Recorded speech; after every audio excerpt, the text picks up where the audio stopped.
everybody. My name is Jim Hemphill. I write about movies for IndieWire, and it's my great pleasure to bring up a couple of the filmmakers. We have cinematographer William Rexer and production designer Samuel David.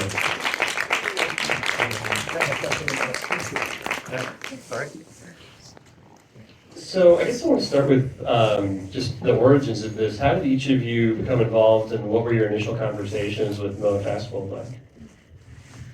I got involved right around the time we were going out to shoot the teaser, and I went in fairly cold, having not read the script, but fell in love with Amanda and Will and Mona and the group, and took the 3 months after that to read the script, kind of compile imagery in a sort of free associative way, and just start having conversations with Mona about what she was trying to achieve visually and how formalistic we wanted to be in terms of the period, and ultimately, jumped in right as we were getting ready to start. Yeah, Mona and I and Brady were working on a TV series. It was before The Brutalist, and Mona started to talk about this idea, and we began just sort of looking at references and talking, and then we went up to upstate New York and shot a teaser and brought Sam in, and it was more of a proof of concept. Yeah. And Amanda had been in the TV series with us as well, so we all were just really thinking about this. And then The Brutalist happened. They began to go shoot that, and we had this teaser and began to raise some money and figure out how we were going to do it. But that's sort of how I came to it. I met them on a show. Mm-hmm. And so what were some of the visual references or influences that you guys had for this? I mean, was it paintings, was it other movies? What kinds of things were you looking at and sharing with Mona? So right away, Mona said, I don't want this to look like most movies that are out there. I don't want this to look like any television shows that are out there. And we began by really looking at Baroque painting, for starters. There were a couple of movie references. I mean, we talked about Barry Lyndon. We talked about All My Good Countrymen, which is a Moravian film. And then we also talked about The Tree of the Wooden Clocks, a film by Olney in 1978. So it really grounded in neorealism at the first half of the movie, and then but those were sort of, but Baroque painting really was for the lighting it.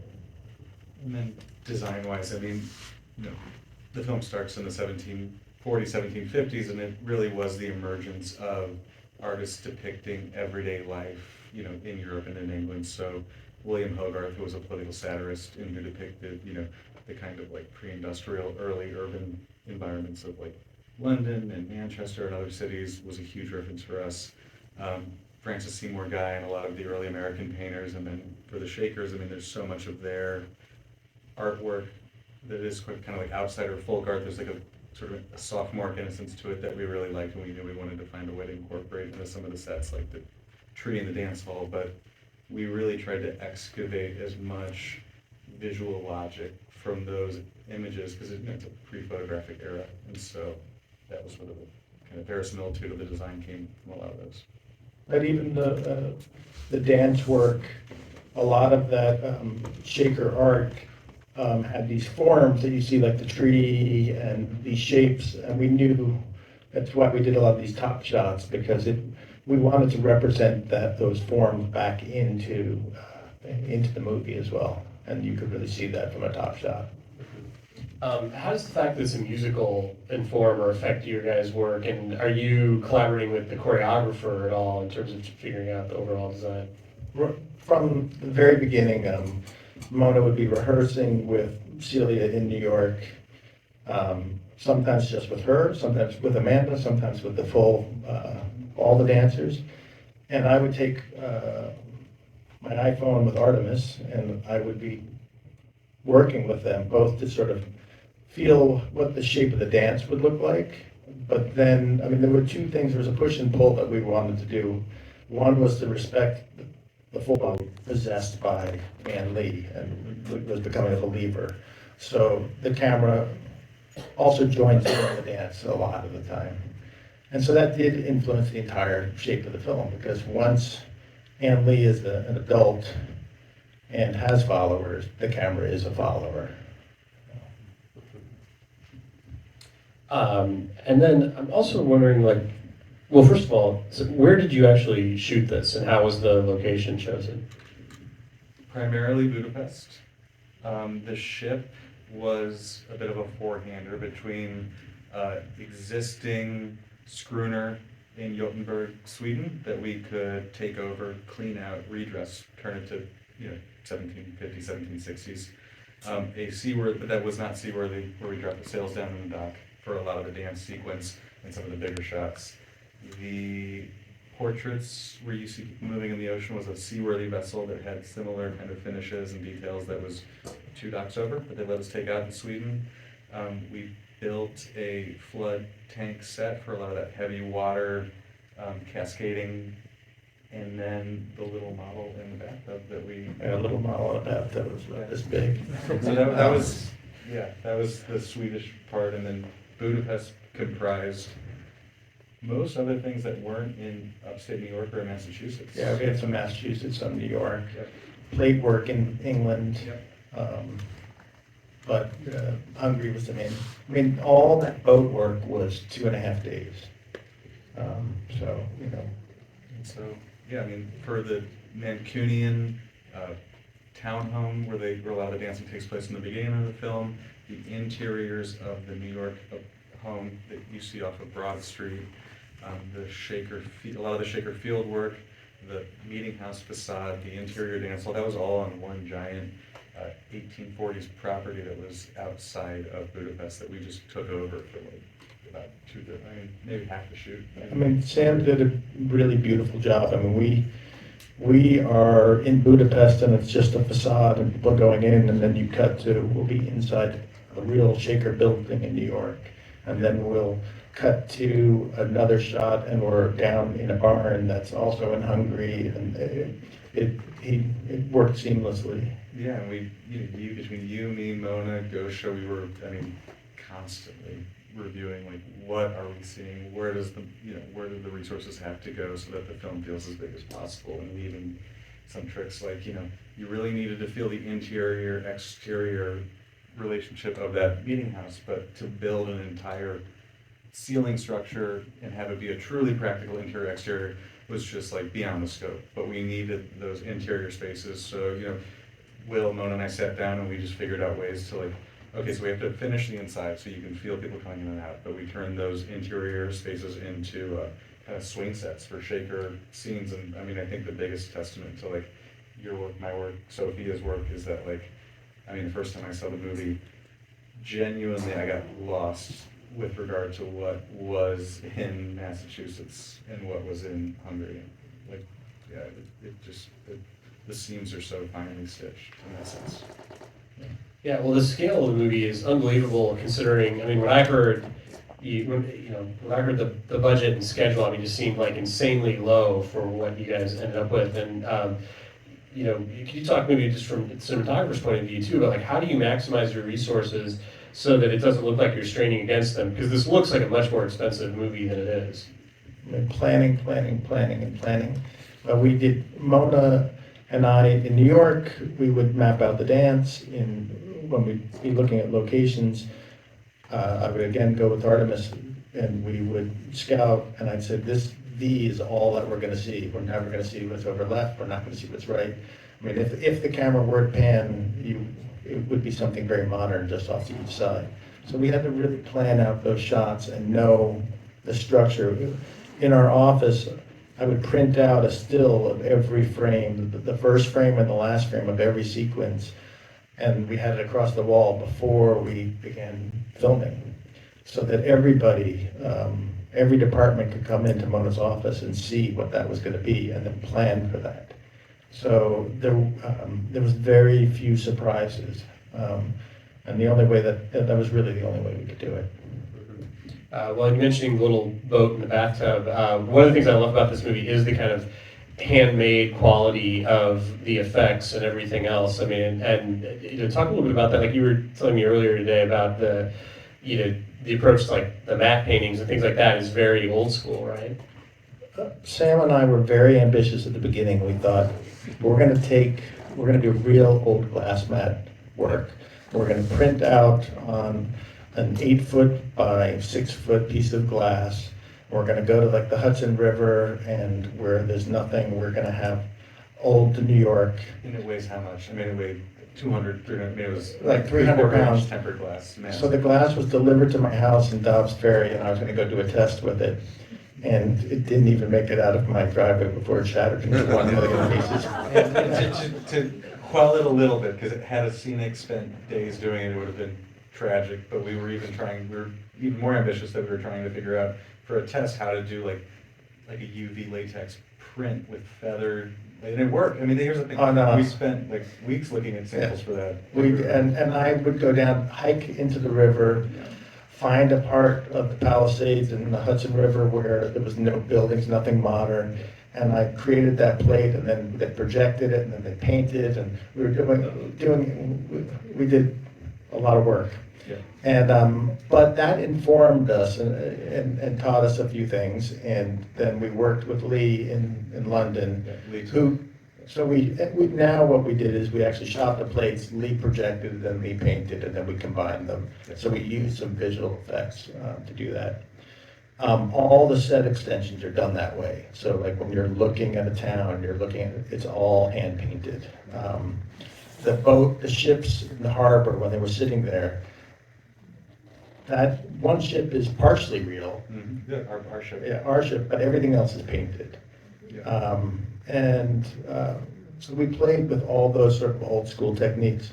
And then the boat at sea, I found a plate of a stormy sea, a lightning plate that I had photographed, and then Lee took a ship that was, what, about 6 inches, 8 It's like inches? an 1/8 scale, Yeah. sold by the Gothenburg, I mean, not that this is, it's like the Statue of Liberty in Gothenburg, Sweden, it's like their pride and joy. So it's like a ship that's a recreate of a 1770s, 1760s. And he put it in the bathtub and shook the water around, and that's that shot, so. Yeah. Yeah, he's a treasure. I mean, yeah. And even I mean, the fact of the matter was like, there's a consistency of look and a fluidity to just working with one single artist, I think, on these kind of world expanding things like the plates, and just you and me and Mona getting to like look at photo renders and like communicate to him and see what he does. Like I think it's worth highlighting that like this film was made through various smaller units, and we were able to like see what the assembly looked like and respond and make the film bigger, because Mona was able to really communicate what she needed to elevate the. Yeah, no. We had in Mona, we had an amazing leader. I mean, she and Amanda both were just stellar leaders. Amanda would come to set every day, willing to do just about anything, including give birth 4 times on the screen, and do it every day with full focus and full love, and Mona as well. So I think, to answer your question earlier, how do you make a movie for this, amount of money? It requires 2 people who are that possessed, but who also inspire everybody. I mean, they inspired us every day to do our best, and they inspired crew in Hungary, crew in Sweden, crew in New York to give it their all. So they were exceptional leaders. Well, Amanda's performance, watching the movie again tonight, her performance is so incredible in this, and I'm curious from each of you, like, how do you see your role in terms of helping create an environment that sort of is going to help facilitate her best work? I mean, do you guys think about that, or is it no, that's Mona's problem, or? No, it's definitely, we definitely created an environment on set that was supportive of everybody, but, for instance, the birth sequences, we were, originally we lifted a dolly to the 3rd floor of this barn and laid down dance floor, and there was a crew in there, and Amanda said to me, "William, I just can't do this in front of this number of people. Can we clear out the room?" And I said, "Amanda, millions of people are gonna see this, And she said, "I know, but just right now I can't get in the headspace for it." And so I cleared out the room. I grabbed the camera. It was a 70-pound camera with a 1,000-foot mag on it, and hand holding it with nobody. And we did the scene. being sensitive to the environment and what the actors needed, and listening all the time. And then also, other times anticipating that so they didn't have to ask that. Um, I think provided an environment that made them feel safe, listened to, and able to give it their all. I was telling you a story earlier about the dance party, The scene where, the dance where Amanda is giving birth and loses her children, and then we did numerous takes and she was exhausted and all those other dancers were exhausted. And Mona's like, I need one more take of it. And Amanda comes over to me and she goes, I'll give you one more take, but you have to do me a favor. And she whispers in my ear, I'm like, okay. She does the one more take and it's incredible. And what she'd whispered in my ear was, tell the sound recorders for playback, I want you to play this song. And it was a party song. And so she's laying on the ground, exhausted, and she gets up and turns the whole scene into a dance party. Everybody starts dancing, the crew's all dancing out there. And for the next 20 minutes, we're all dancing and partying. And she knew that the cast all needed that, and the crew needed that after that emotional scene, and that she needed it. But she was committed to taking care of us all. I don't know, it was a very infectious, positive set. And when you, for some reason, a minute ago when you were just talking about like the mag, it made me think about the fact that so many of the best movies this year, including this one, but I'm also thinking of things like One Battle After Another, Sinners, were shot on film. Talk a little bit about the decision to shoot on film and what you think that gave this movie. We wanted to, transport the audience, and I do think transporting an audience to another time and another place, the easiest way is through film. I mean, reading a period project like this, I always think film, and fortunately with Brady and Mona, I don't have to, there's no fighting there. They always start with, they want to do everything in film. But I think this would have been much, much harder. I mean, there's an authenticity and sort of a magic that happens in film and an alchemy that also sort of is mirrored, or is the essence of Ann Lee. There's mystical quality, and there's a mystical quality. Every day we would shoot film and we'd go watch dailies together in a room like this, and we'd all be surprised at some of the alchemy that happened. And I think that there's a hunger in modern audiences is to have some of that alchemy back in reaction to all this sort of non-authentic plastic world that we're living in. Absolutely. I think we've got time for one or two audience questions if anybody's got any. Anybody have any questions? Yeah. How long was it? 34 days. Right, is that right? 34 days in Hungary and Sweden? No, that's 34 days total, including the New York. What did you do, 4 days in Sweden, 22 days? Yeah, you're right. I mean, it was 33 to 34 days, yeah. Amazing. I mean, and some of the New York work, we really were, it was mostly a test shoot where we went up there with a crew of 4 or 5 people, and we had to have a very small footprint because it's essentially a living museum up there. Any other questions? I have a question, because I noticed it when one of the beginning scenes of everybody dancing and the camera was with you at the same time. How many times did you have to rehearse for the camera operator and the dancers to not run into each other? How much was just time spent rehearsing movements? So almost all the dance sequences we rehearsed in New York first, and I would do it with Artemis, and we'd really block it out. And then in Hungary, in the real location or in Sweden on the ship, it was much harder because we had a lot of physical things in the way.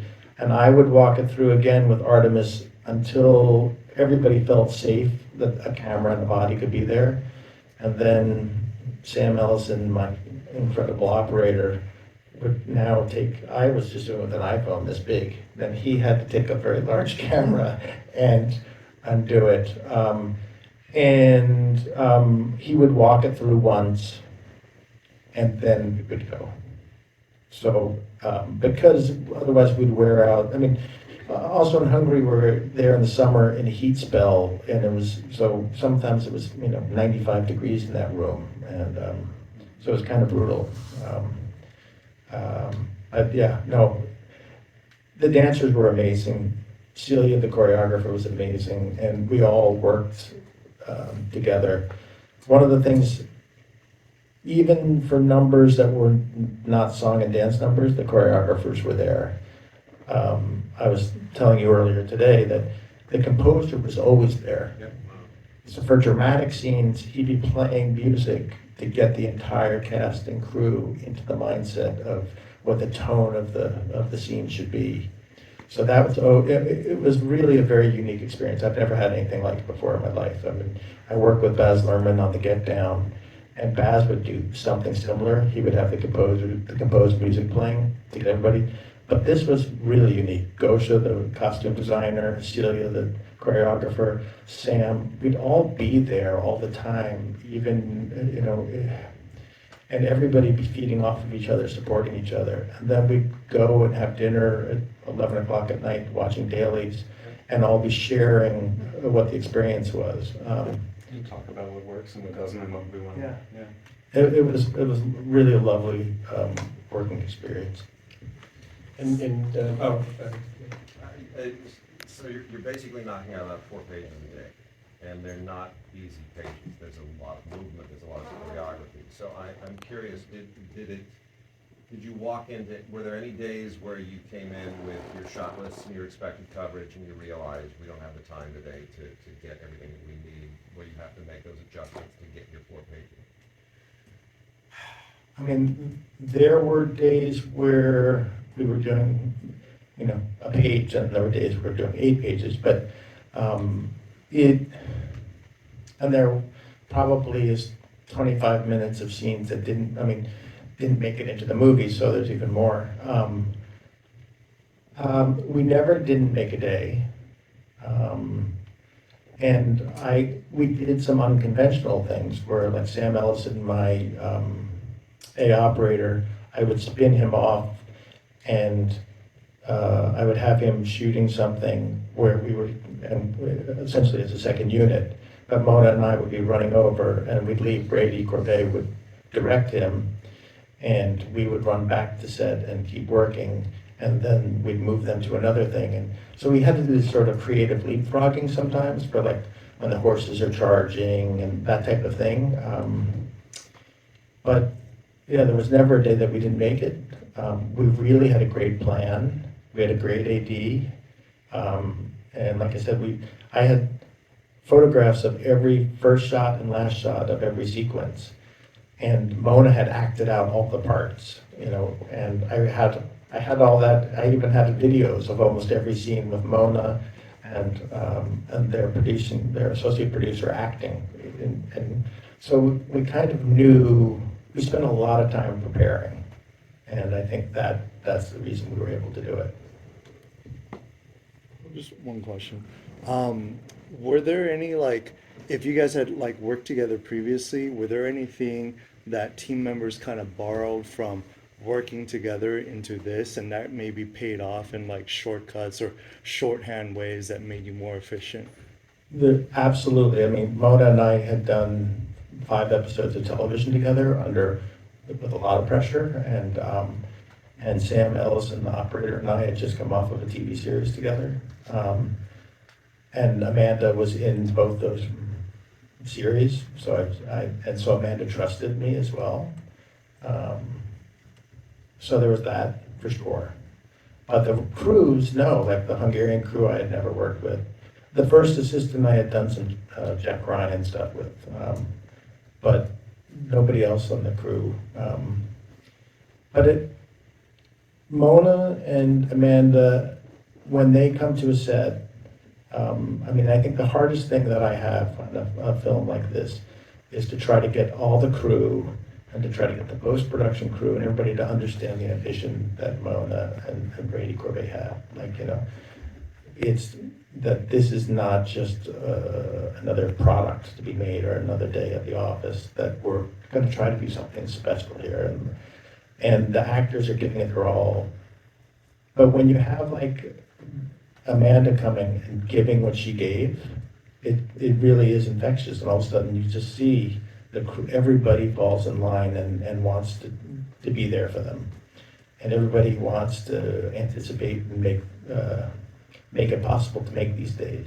So, Yeah, well, it's a really bold movie, and as you guys know from our previous conversations, like there's nothing I love more than a bold, audacious swing, and this movie's really that. So I really loved it, and I really appreciate both of you coming out and taking the time to talk with us about it. So thank you guys. thank you. Thank you, guys.